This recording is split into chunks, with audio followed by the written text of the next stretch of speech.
kaibigan, narito na po ang mga niluto ni Mrs. Faigaw na mga nahuli kong lapu-lapu.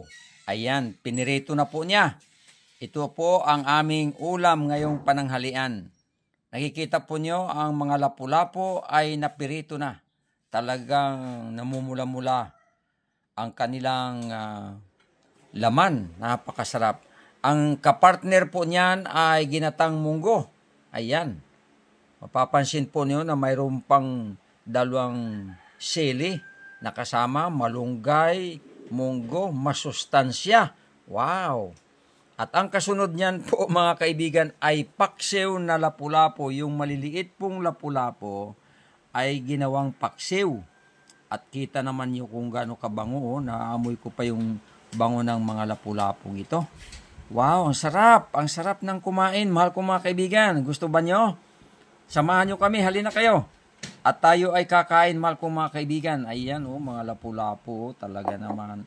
At ang aming fruits ay saging na tungdan. Ayan.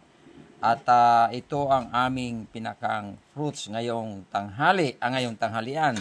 At ang aming kanin ay unpolished rice. Wow! Kita nyo mga kaibigan, balance naman.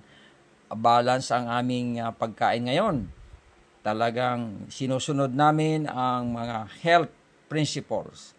Sinusunod namin ang payo ng mga magagaling na mga nutritionist.